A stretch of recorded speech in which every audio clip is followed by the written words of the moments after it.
தேசிய மக்கள் சக்தியின் ஜனாதிபதி வேட்பாளர் அனுரகுமார திசாநாயக்கவின் வெற்றியை உறுதிப்படுத்தும் நோக்கில் நாடு அனுரவுக்கு எனும் துணைப்பொருளில் முன்னெடுக்கப்படும் மக்கள் சந்திப்பு கிண்ணியாவில் நடைபெற்றது.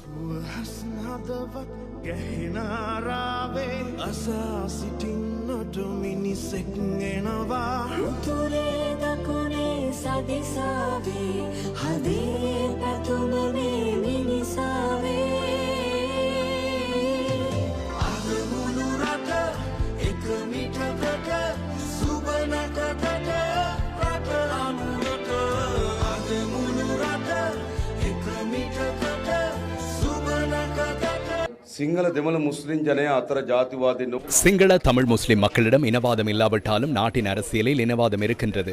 கடந்த காலங்களில் இனவாதத்தின் மூலமே அரசாங்கங்கள் ஸ்தாபிக்கப்பட்டன. இலங்கையில் நமது அரசாங்கம் ஒன்றை உருவாக்க வேண்டும். இனவாதத்துக்கு அடிப்பணியாத, இனவாத அரசியலுக்குள் உள்ளீர்க்கப்படாத அரசாங்கம் ஒன்றை உருவாக்க வேண்டும்.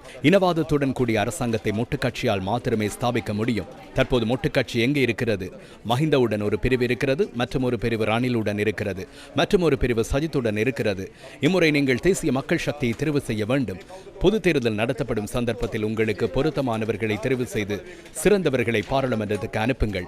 திருட்டு, ஊழல் மற்றும் வீண்விரயம் ஆகியவற்றை எந்த அரசாங்கத்தால் நிறுத்த முடியும்? நீங்கள் திருட்டுக்கும் ஊழலுக்கும் எதிர்ப்பு தெரிவிப்பீர்களாக இருந்தால் அதற்கு எதிராக வாக்களியுங்கள். அவ்வாறாயின் தேசிய மக்கள் சக்திக்கு வாக்களியுங்கள். எதிர்வரும் 21ஆம் தேதி தீர்மானம் அறிவிக்கப்படும். அவ்வாறானதொரு அரசாங்கத்தை ஸ்தாபிக்க வேண்டும். திருட்டும் ஊழலும் அற்ற அரசாங்கம் ஒன்றை ஸ்தாபிக்க நீங்கள் தலைப்பட வேண்டும். අලුත් එකක් හොර නැතු ආණ්ඩුවක් ඕනනේ අවශ්‍යයිනේ තමුන්වහන්සේලා කරන්න ඕන. இதனிடையே மோதூரில் தேசிய மக்கள் சக்தியின் மற்றொரு மக்கள் சந்திப்பு நேற்று நடைபெற்றது.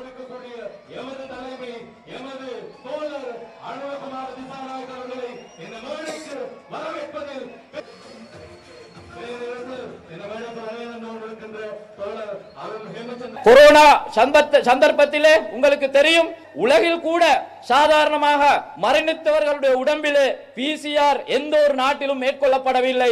ஆனால் இந்த நாட்டிலே அத்தகைய PCR மேற்கொள்ளப்பட்டது. அதிகமானவர்கள் கொரோனாவில் மரணிக்கின்ற போது அந்த அவர்களுடைய விருப்பத்தின் பேரில் இறுதி கிரிகைகளை செய்வதற்கு இடமளித்த போதும் இந்த நாட்டிலே குறிப்பாக எமக்கு விருப்பமான, நாங்கள் நம்புகின்ற எமது மதம் எமக்கு சொல்லுகின்ற முறையிலே அடக்கம் செய்வதை தவிர்த்து அந்த ஜனாசாக்களை தகனம் செய்கின்ற அந்த நடவடிக்கையை எடுக்கின்ற போது அந்த அமைச்சரவையிலே இருந்தவர்கள் இன்று சஜித் அணியிலும் இருக்கின்றார்கள். அதே போன்று உங்களுக்கு தெரியும், இன்று ரணில் அணியில் அதில் அதிகமானவர்கள் இருக்கின்றார்கள். இந்த நாட்டிலே ஊழல் மலிந்திருக்கின்றது. இந்த நாட்டிலே சொத்துக்கள், மக்களுடைய சொத்துக்கள் சூறையாடப்பட்டு உங்கள் பிரதிநிதிகளாக சென்றவர்கள் சுகபோக வாழ்க்கை வாழ்கின்ற போது இந்த பிரதேசத்திலே வாழ்கின்ற மீனவர்கள், விவசாயிகள் பலரும் கஷ்டப்படுகின்ற ஒரு நிலை ஏற்பட்டிருக்கின்றது.